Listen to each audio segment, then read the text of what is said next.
555 बीड़ी के मालिक की कैसे गई जान? क्या बेटे ने ली पिता की जान? क्या थी घटना की असली वजह? सामने आई अब सच्चाई। यूपी ही नहीं, बिहार समेत कई राज्यों में फैला कारोबार। 555 बीड़ी है कई राज्यों में जाना माना ब्रांड। मथुरा के बंगले में रात 9 बजे आखिर क्या हुआ, जानिए। आखिर ऐसा क्या हुआ था कि 555 बीड़ी के मालिक की जान चली गई? इस सवाल का सच अब काफी हद तक सामने आया है, जिसने हर किसी को हैरान कर दिया है। क्योंकि जिस कारोबारी ने दशकों पहले अपने हाथों से बीड़ी उद्योग में एक ऐसा नाम खड़ा किया जो यूपी, बिहार, झारखंड और बंगाल तक जाना जाता है, वही आज अपने ही घर में ऐसी त्रासदी का शिकार हुआ जिसने पूरे प्रदेश को सख्ते में डाल दिया। बताया जाता है कि 555 बीड़ी के मालिक सुरेश अग्रवाल मथुरा के गौरा नगर कॉलोनी में अपने परिवार के साथ रहते थे। 31 अक्टूबर की रात उनका बेटा नरेश अग्रवाल, जो खुद भी व्यापार और समाज सेवा से जुड़ा था, घर में मौजूद था। लेकिन रात करीब 9 बजे के बाद वो सब कुछ हो गया जिसकी किसी ने कल्पना तक नहीं की थी। पिता पुत्र दोनों की जान चली गई और पीछे रह गया सिर्फ एक सवाल,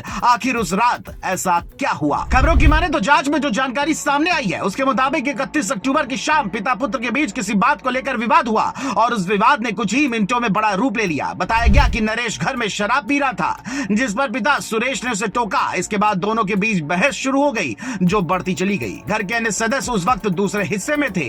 अचानक कमरे के भीतर से तेज आवाजें सुनाई दी और जब घर वाले पहुंचे तो दोनों बाप बेटे खून से लथपथ हालत में पड़े थे। जहां दोनों को फौरन अस्पताल ले जाया गया, लेकिन डॉक्टर ने पहुंचते ही उन्हें मृत घोषित कर दिया। इस मामले में मथुरा पुलिस का कहना है कि घटनास्थल से .32 बोर की लाइसेंसी पिस्टल बरामद हुई है, जिससे गोली चलाई गई थी। प्रारंभिक जांच में सामने आया कि नरेश ने अपने पिता पर फायर किया और फिर खुद को भी नुकसान पहुंचाया। स्थानीय लोगों के अनुसार नरेश को शराब की लत थी और वो अक्सर छोटी छोटी बातों पर गुस्सा हो जाता था। हालांकि परिजन इस घटना को लेकर पूरी तरह से सदमे में है और उनका कहना है कि पिता पुत्र के बीच गहरा स्नेह था। ये हादसा का एक आवेश का नतीजा हो सकता है। पुलिस ने फॉरेंसिक टीम को जांच में लगाया और सभी साक्ष्य जुटाए जा चुके हैं। रिपोर्ट्स की माने तो कारोबारी जगत में सुरेश अग्रवाल एक सफलता की मिसाल माने जाते हैं। उन्होंने 70 के दशक में दिनेश 555 बीड़ी की शुरुआत की थी और देखते देखते ये देश के कई राज्यों में बिकने वाला लोकप्रिय ब्रांड बन गया। आज ये ब्रांड पश्चिम बंगाल, झारखंड, मध्य प्रदेश, उत्तर प्रदेश और बिहार में बेहद मजबूत नेटवर्क रखता है।